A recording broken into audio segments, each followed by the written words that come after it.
Hi patrons, Scott here from the Introvert Power channel. In this video I want to look at the INFJ shadow. I've basically got a whole lot of ideas and concepts that I want to sort of just put out there. Not sure what order they're going to come out in. So this is not necessarily going to have like perfect structure to it. It's more going to be, maybe you could look at it like an NI dump or something like that. But I think by the time the video ends, it should, in some respects, have it will have a clarity to it by the time I get to the end of this video. Before I go into what I see as a potential INFJ specific shadow issue, I just want to explore the other ways that we can see shadow. So the MBTI generally sees shadow as the four functions underneath the cognitive stack. Kind of place that as like the shadow functions, and that's often how the MBTI sees shadow. More generally, like in the counselling world and so on, shadow is just anything that is rejected from consciousness and placed into the background, whether it's positive or negative traits or feelings or aspects of self that for whatever reason have been denied.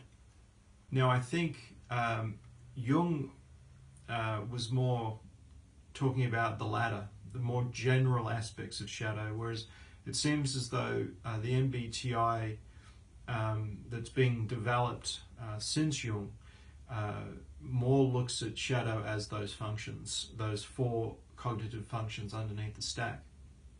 But I think there's a reality that people can actually have an aspect of self that's in shadow that actually could be a representation of one of the four functions in their cognitive stack. So what that could look like for an INFJ is, this is just a off-the-cuff example, is NI could be, as a function, could be pushed into shadow through childhood with a family of origin that doesn't recognize the NI preference in the person, and so it's just unconsciously denied and suppressed and pushed down into shadow simply because it's not being acknowledged or recognized, and so it's just naturally rejected. Even FE could be pushed into shadow if sort of any kind of emotional expression is uncomfortable in the family home, then that FE expression could be rejected, and then that gets pushed into shadow. So I don't think that how shadow operates is purely comes out of those bottom four functions, those shadow functions that the MBTI talk about. I can also see that the inferior function could operate as a shadow function, in the sense of, because it's weak, it's like the weakest or the least developed function. Again, for the INFJ, being in the sensory environment could be uncomfortable to the point where the SE environment is put into shadow in a sense. The INFJ avoids being in the sensory environment because it's overwhelming, and that could sort of operate, that SE could actually operate, that inferior function, as could be sort of pushed into shadow, sort of denied and rejected, rather than welcomed and, I guess you could say, tolerated, but maybe embraced is the better word, because I think when INFJs actualize their intuition in the sensory environment, we then have self-actualization. Now, when I talk about the INFJ shadow, I'm referring to a more specific challenge that INFJs can have. Again, not all INFJs necessarily can have this challenge, but I think due to the cognitive functions, it could become a challenge. And it's essentially that INFJs have, to the level that they're able to be intuitive and insightful into the worlds of others, is almost to the extent that they have a difficulty having that same level of insight into themselves.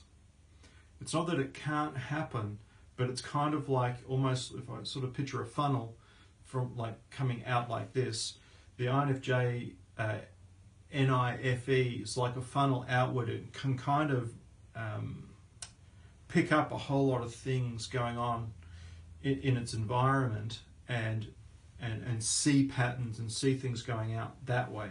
But the funnel coming back, it's only limited in its ability to have that same sort of level of power when it comes to personal insight. Now that, again, is not for everyone necessarily. I think it can be a vulnerability for some INFJs.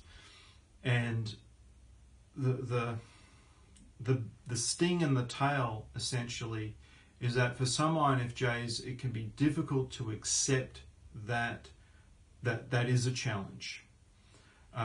You could maybe call it like an INFJ pride, but it can be difficult because an INFJ is able to see, have such great insight and trust it. There can be this belief that they are have that same level of insight into the self, but it's not. It's just, I guess you could say, it's not as powerful. But INFJs can often think that they do have that same level of power and insight into the self that they have for others. So it can act like a bit of a blind spot. So again, not for all INFJs, but for some INFJs, there needs to come to that place of acceptance that when it comes to the self, that direct insight into the self is not as powerful, or often isn't as powerful. Now, I think one of the reasons for that is INFJs actualize often by helping others actualize. Now, I've said that a number of times in other videos, but there's a sense that when INFJs are actualizing their sort of mission in their life, because that's often in the realm of people, influencing people in some fashion, that when they achieve that actualization, or their own, when they actualize their own mission, which is essentially to serve others in a specific kind of way, when they achieve that through the actualization and helping others, the INFJ actualizes themselves. So it's more this kind of, rather than kind of necessarily going into the self to work something out and then flow that outward. It's kind of like that inside out approach. There's a sense that INFJs actually, it's more they go out into the world, help others, which then brings a level of actualization to the self. It's like I grow in myself when I help others grow, something along those lines. So I guess the focus, if this theory is true, is how to overcome it, or how to address it, or even whether to address it directly or indirectly. And one way of, I think, exploring this is that the way that this shadow could operate is that the NI is actually trying to communicate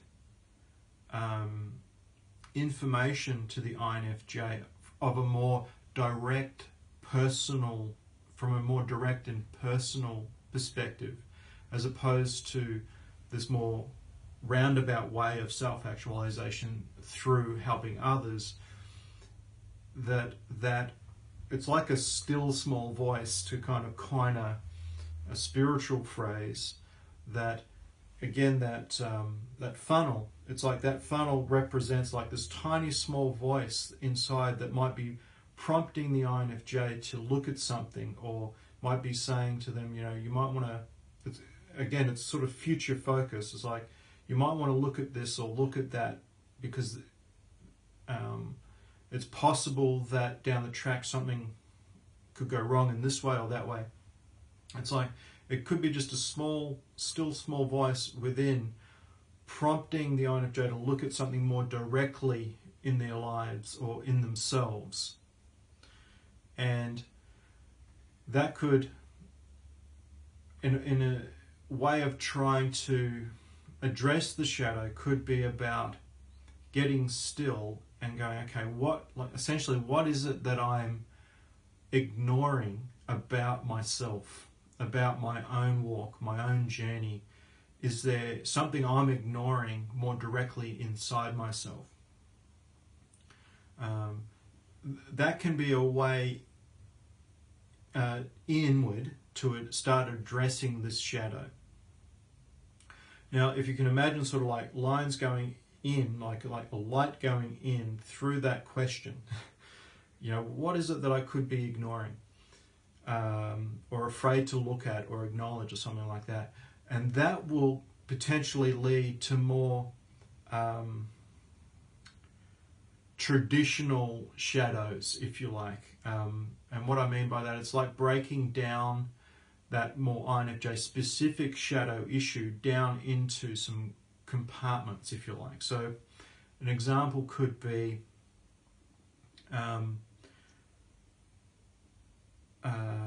something more reflective of the shadow functions of the MBTI, let's say FI, in that the avoidance of addressing something could be because it generates some quite uncomfortable internal emotions that, due to that FI shadow function, can be a bit, that the inner work of emotions can be somewhat elusive for INFJs.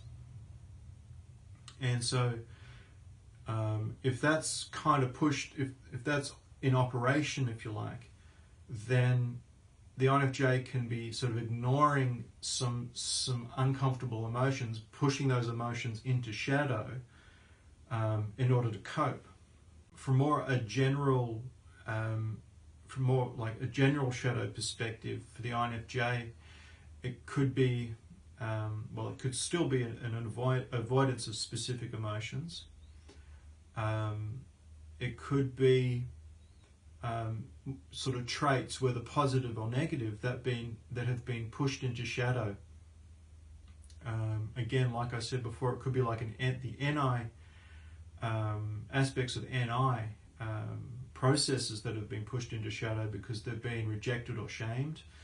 It could be FE that's being pushed into shadow because their emotions were rejected in childhood. Their expressing of emotion or showing emotion could have been rejected. It could be things like confidence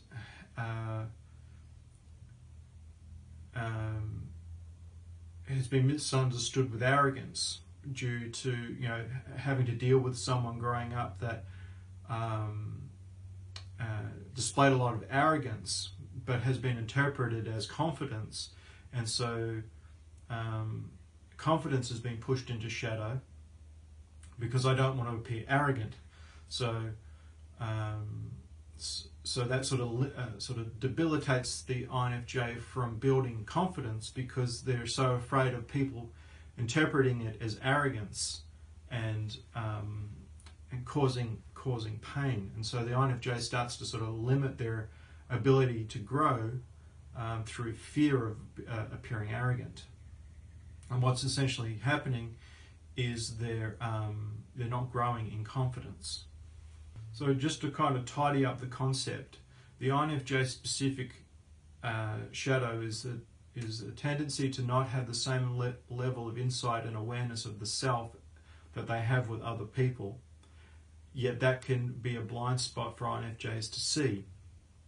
And that the way to addressing that, if it's actually true for the INFJ, is to be asking the question, what is it, what subtleties about the self have I been ignoring or afraid to look at that causes fear or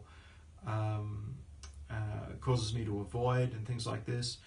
Asking those sorts of questions that sort of shine a light inward, and then looking at being ready for the answers, the answer to those questions, and then going on the journey of dealing with whatever, however the INFJ needs to address that shadow issue, and that it's essentially that question. Hopefully I'm making sense here. The question of what is it that I'm avoiding essentially addresses the INFJ specific overarching shadow issue. So that kind of gets put to one side. And the answers to the question of what is it that I'm ignoring can lead us to addressing more I don't want to say the word specific again because I've already used that. Like a more detailed approach to what is pushed into shadow, because it'll be different for everybody. So, you know, it could be an FI cognitive shadow cognitive function issue. It could be an NI issue, an FE issue, or it could be any number of more general shadow issues that need to be addressed. Like I said, you know, if confidence is being pushed into shadow, or a specific kind of emotion, or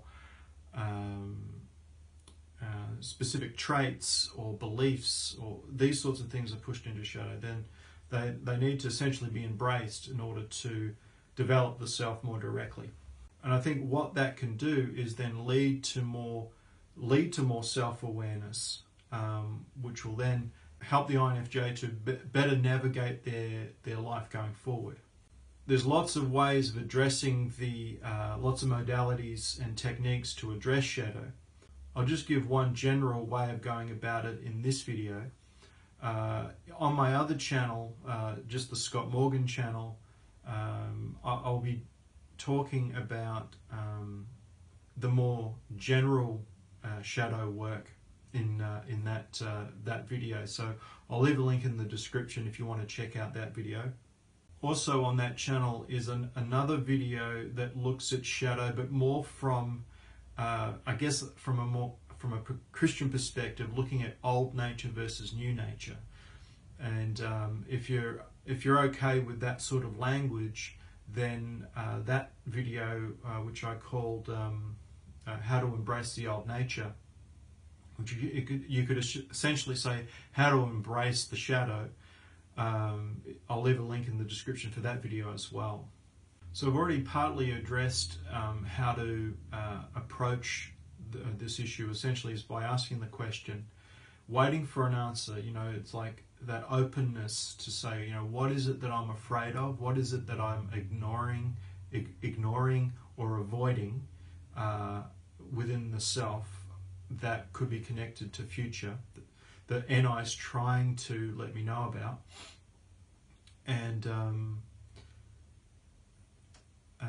you know, it's okay to even sort of talk to that part, if you like. It's like just talking to an aspect of the self that's sort of sitting and hiding, and just sort of trusting that as we talk to a specific part of self, that it's able to sort of talk back to us, if you like, or just give us a sense of things. For some, I don't think for many INFJs that's an unusual concept. If it is, I would just say that, you know, we often talk to ourselves, you know, just if we're in our own quiet time, we might be, you know, we find ourselves sort of talking to ourselves and sort of, you know, like come on, I've just got to get on with my work, or, you know, I can do this, that sort of thing. So when we're saying those sorts of things, we're actually talking to parts of ourselves. So this is just more sort of conscious self-talk. So it requires that sort of level of openness and honesty to say, okay, what is it that I'm afraid to look at within the self? And then from there, it's essentially saying, okay, what action do I need to take? Which is kind of like an SE question. What action do I need to take in the real world, potentially, to address that? Talk to others about what it is that they could be avoiding or struggling with on the inside. Basically, because I think that's helpful, because INFJs primarily are subjective in their approach to life and can have a difficulty being objective about the self. And so talking to somebody else who will be able to sort of feed back some objectivity to get some insight into the self. For some people, some of the shadow issues are a bit beyond them dealing with it just within themselves. It's, you know, needing more counselling techniques, someone to help them to work through what it is that could be pushed into shadow. However, there are techniques and things that we can do ourselves to try to address these sorts of issues. And I again just point you to my other video on shadow work on my other channel, link in the description. So I hope this exploration of shadow and INFJ shadow has been a worthwhile video for you to sit and listen to. I hope that it's kind of helped in some way to just have a sort of a self-exploration. Now, plugging myself is not something I enjoy doing. It's actually something that I avoid doing. Maybe I pushed that into shadow. But I would say, just as a reminder, that I am a counsellor and I can help with these sorts of issues if you're feeling as though it's a bit beyond self-work, if you like, needing some help to work through some of the issues that might have been coming up for you in the area of shadow. Feel free to let me know. Otherwise, all the best with just working with shadow. Now, plugging myself is not something I enjoy doing. It's actually something that I avoid doing. Maybe I pushed that into shadow. But I would say, just as a reminder, that I am a counsellor and I can help with these sorts of issues if you're feeling as though it's a bit beyond self-work, if you like, needing some help to work through some of the issues that might have been coming up for you in the area of shadow. Feel free to let me know. Otherwise, all the best with just working with shadow. Appreciate it if you'd give it a thumbs up, and certainly welcome your comments and questions. And I hope you've enjoyed it, and I'll see you in another video.